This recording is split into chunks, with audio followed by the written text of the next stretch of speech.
We are on the road to WrestleMania. WWE Raw is supposed to be getting better, but for some reason, these shows are getting worse. There was like a 10-second period on the show where Becky Lynch was getting whipped and screaming in pain. But honestly, that's what watching Raw feels like. 3 hours of getting whipped. So, yeah, this show absolutely sucks. It makes me feel like the slavery days are back. I didn't experience them, but they surely couldn't have been. They couldn't have been worse than this. This is absolute torture to the highest degree. So we're going to kick off with. We'll just go in chronological order. Why not?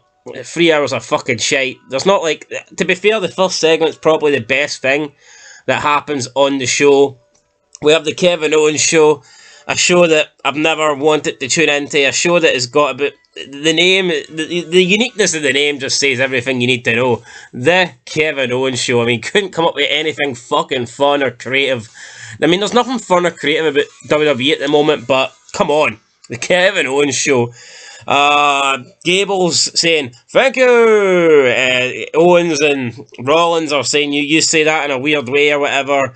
Then Gable's telling everybody to shush! Shush! And then Kevin Owens tells, you don't tell him to shush. And then they have a shush off and they're going, shush! Shush! Shush! I mean, it was mildly entertaining for what it was, but I mean, it's kind of cringy, it's kind of childish. You do need to momentarily take out all your brain cells to enjoy this. If you take out like 90% of your brain cells and then watch this Kevin Owens show, it would be a funny show. But knowing how childish and immature and just corny this is, it wasn't great. But like I said, probably the best thing on the show. It leads to a match between Seth Rollins and Kevin Owens versus Alpha Academy. And, Seth Rollins and Kevin Owens win. I mean, I guess the ending sequence to the match was alright. Buckle bomb, stunner, stomp, 1, 2, 3. Seth Rollins and Kevin Owens said when they win next week, they'll give Alpha Academy a rematch for the belts at WrestleMania. Another match that I do not want to see at WrestleMania, but why not? Up next, we have T-Bar versus Omos. T-Bar is put over at the start of the match by Omos. Omos cuts an interview saying that T-Bar is the biggest guy that he's ever faced, but Omos says that he's dominated everybody and T-Bar will be no different. But they put over the fact that T-Bar's a pretty big guy and that he might be able to pose a threat to Omos. Can he pose a threat? No. He comes out, he gets knocked off the barricade, he gets chokeslammed, he gets pinned, 1, 2, 3. Atrocious. Nobody wanted a T-Bar Omos match, but fucking hell, this is bad. Speaking of bad, up next we get Belair, Ripley and Morgan versus Lynch, Doudrop and Nikki Ash. Belair and Lynch get their separate entrances and the rest of the jobbers just come out with them. So, I mean, straight away, you know you're a fucking bum. I don't remember Steve Austin ever coming out with somebody else, unless it was when he was, like, teaming with Triple H and they actually maybe combined their theme or some shit like that. But, I mean, more often than not, if you're a star, you come out on your own, you don't come out with someone else. So, straight away, it just felt like everybody got buried there. Then we had the match. Bianca Belair, I don't get it. She's allowed to use her hair as a weapon. She can use her hair to, for leverage and for strength and to perform moves and to trip people up and to do this and to do that.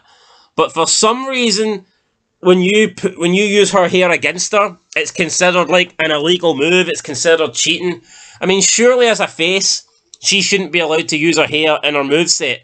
If she can use her hair to her advantage, then shouldn't her opponents be able to use her hair to their advantage? We don't know. Becky Lynch is using her hair. She's getting, told off or whatever, but the referee's not disqualifying it. She's getting booed. Commentators are marking out, putting over the fact she's a heel for using the hair. Then Bianca Belair goes nuts, starts whipping Becky Lynch with the hair. Becky Lynch then has marks all over her body. She just leaves the ring screaming in pain. Bianca Belair hits the kiss of death on Nikki Ash. Nikki Ash at this stage absolutely fucking buried. I mean, I'm not going to criticise them for burying Nikki Ash because she is shit. I would bury her 6 feet under. She is shit. But, where do they go from here? She was champion. She was fucking champion about 4 or 5 months ago. And look at her now. She's an absolute fucking jobber. Unreal. Absolutely unreal. Up next, oh my god, Tommaso Ciampa versus Robert. Who watches this shit and enjoys it? Seriously, who watches this and enjoys it? A boring bastard for NXT versus two boring bastards I wish they would put back on NXT. Terrible match. Ciampa beats Robert Roode with a roll-up. I felt like rolling the eyes into the back of my head here, Undertaker style, and going to sleep. This match sucked.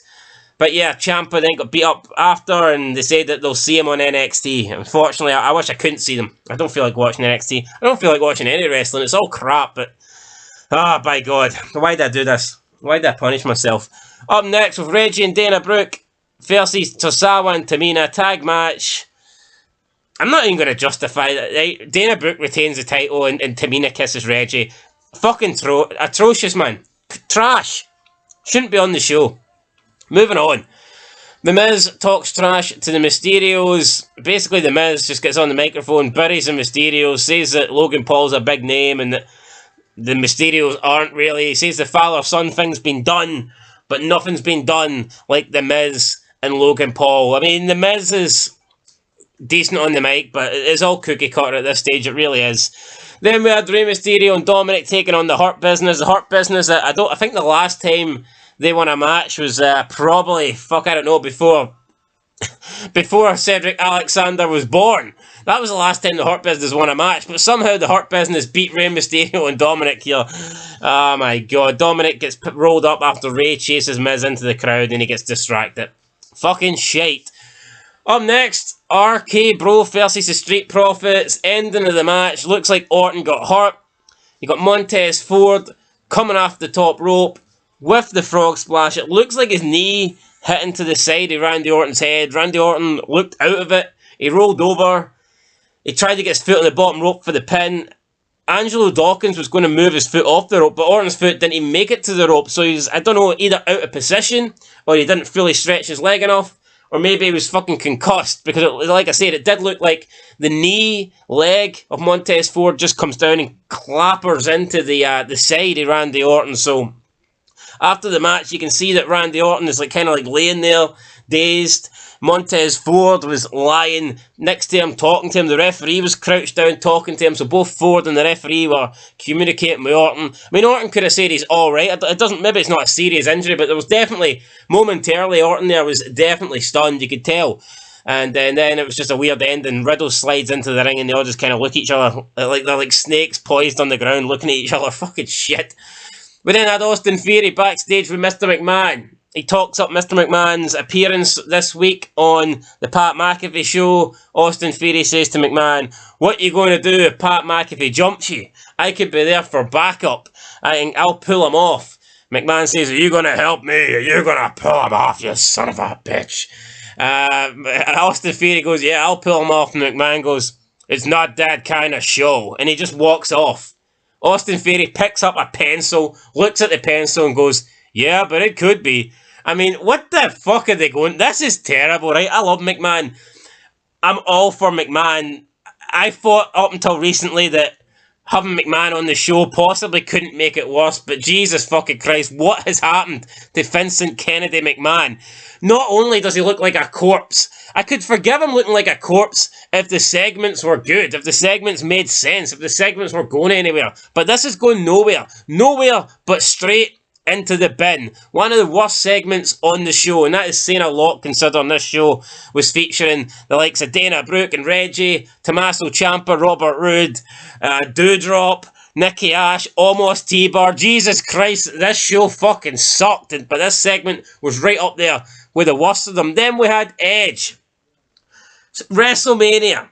He talks about his road to WrestleMania. Did we get some fun storyline? No. Is there any rivalry? No. Is there a championship on the line? No. Is there anything on the line? There's nothing on the line. Edge comes out, and instead of doing something creative, remember Edge back in the day versus Booker T at WrestleMania, and they're fighting over the shampoo commercial? Can we get something like that? Both Edge and AJ have long hair, but no, we get nothing. We get Edge comes out and he goes, "Oh, I want to challenge the Mania. Who's going to step up?"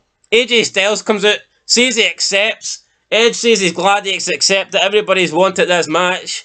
I mean, he says everybody, speak for yourself. I really couldn't give a shit about this match. Then Edge says, Bring AJ Styles the champion, not AJ Styles the tag team bitch we almost. And then Edge attacks AJ. AJ fights back. Edge kicks him in the nuts. Then Edge gets a chair, hits a double concerto, hits it twice. And that is it. Edge turns heel, looks at the crowd for 3 minutes, doing freaky faces. And that's it. That's what you get. That is your whack. So, absolutely terrible. What was the point? No point. Atrocious. Just absolutely sucks. I mean, I like Edge, but what was the point of this? I mean, aren't heel turns supposed to be built up? Isn't there supposed to be a reason for a heel turn? And what's the reason for Edge's heel turn? Because AJ's a face and it can't be face versus face, or he wants the best of AJ, so he's just going to fucking almost kill the guy by hitting him with a steel chair concerto twice, just because he wants to face a phenomenal AJ Styles. I mean, what the fuck? And then, main event, Damian Priest loses clean to Finn Balor, and then Priest snaps. He attacks Balor, he lifts him up, powerbombs him through the announce table. Why? Why the fuck?